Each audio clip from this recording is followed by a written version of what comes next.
From Manhattan to Manchester, from Brooklyn to Barnsley, graffiti has established itself as the universal language of the streets.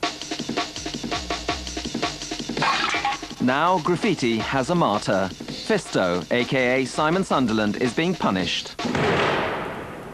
He didn't get a fine, or community service, or even 6 months. Why is this young lad, a 23-year-old, being in jail for 5 years?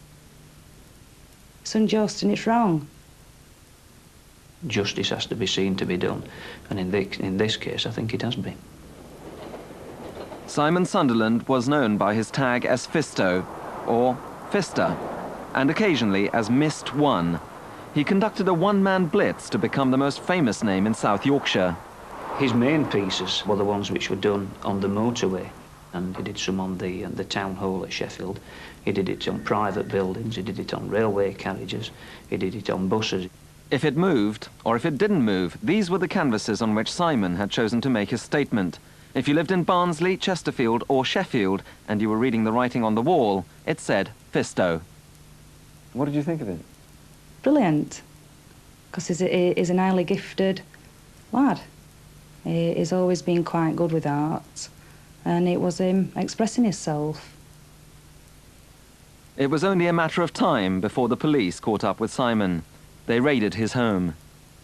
The sight that met me there was something that I don't think I shall ever forget. Inside the bedroom there was spray and writing on the walls, there was spray paint, there were pens, there was just about every conceivable instrument that you could use to draw or paint with. They found nearly 400 spray cans. Fisto was busted. In Manchester, at a legal graffiti festival, Simon's sentence gets an angry reaction. He got 5 years for graffiti. That was just bang out of order. It shouldn't have been like that. You know, he was like just out there painting. It just sums up the justice situation in this country.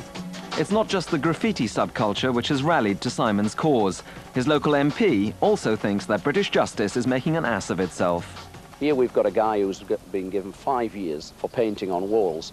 We've got other cases around Barnsley where small firms who pollute the environment, who are taken to court by waste management, are given a fine.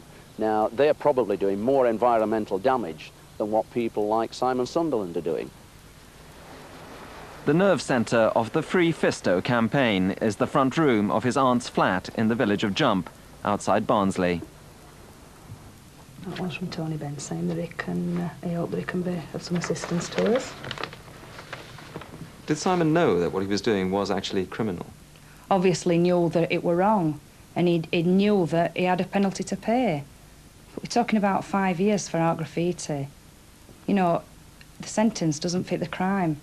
There must be a lot of local people who are pretty angry about the graffiti they've had to put up with. Aren't they just saying, serves him right?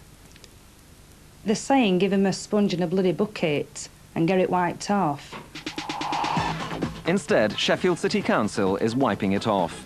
Stung by recently being nominated the graffiti capital of the UK, the council has just released this video, hard-selling their elite anti-graffiti squad, the Grimebusters. Grimebusters, call us now. No job too big, no job too small. The council is spending over £100,000 a year on scrubbing out an epidemic of graffiti, much of it clearly bearing Simon's signature, the ever-present Fisto. Is that money well spent? Aren't you just providing a clean canvas for the next graffiti artist to come along? Well, that's the counter-argument to that is if you don't clean it off, it attracts more and more. I believe when we're trying to attract inward investment, an image of a graffiti-strewn town is very negative, and therefore we need to change it positively. Sheffield residents complain of having their public spaces violated and of feeling intimidated. It makes me angry when I see it round my home. Plus, our rents go up each year because the City Council have to spend money removing things like this, which could be spent on amenities for us. It just wants to be taken off. To walk down there, you feel threatened. For someone who's been dismissed as a mindless hooligan, Simon Sunderland gave a lot of thought to what he was doing. He once wrote, "The common people have no power, unlike the advertisers who try to vandalize our minds with images of a materialistic society. From where Fisto stood, the world had a different perspective, Vandalism wasn't this stuff down here, but that. Simon isn't alone in seeing the potential for self-expression in spray paint doodling. The art establishment has embraced the work of New Yorker Jean-Michel Basquiat, who died tragically in 1988. While Simon's work earned him 5 years, Basquiat's paintings, recently displayed in London's Serpentine Gallery, can fetch $500,000. Basquiat started on the streets spraying illegal tags just like Simon, just like this hit-and-run graffiti gang who filmed themselves attacking London tube trains. We do it on the window. Do it on the window, it shows up. It is criminal damage, although it has the word graffiti attached to it. Sunderland was actually causing criminal damage. Not someone who's got any artistic talent at all? Not in my view, no. Back at the Basquiat exhibition, people weren't nearly so sure. We showed them examples of Simon Sunderland's criminal damage. It's really classy, really bright stuff. I don't know whose wall that is, but I'd be well chuffed if someone did something like that on my wall. It just depends where it's put.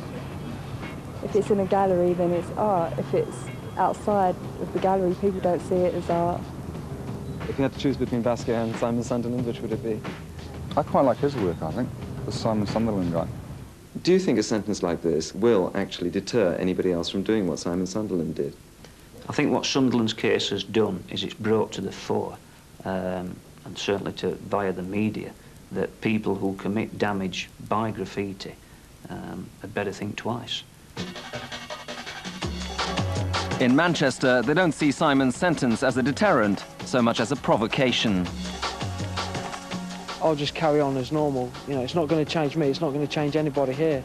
You know, them sort of sentences are just dished out by judges who think that it's going to affect us. It's not going to change one thing, because we live it. It's not going to change nothing I do, it'll just make me want to paint more.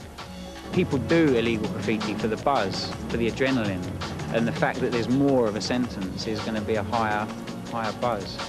It's a long way from here to the appeal court in London, which will now decide Simon's fate. But the message to the judges is being spelt out clearly. There's people running around streets that's murdering, killing. At end of days, never hurt anyone. No matter what sort of graffiti is done, that lad shouldn't be locked up for 5 years.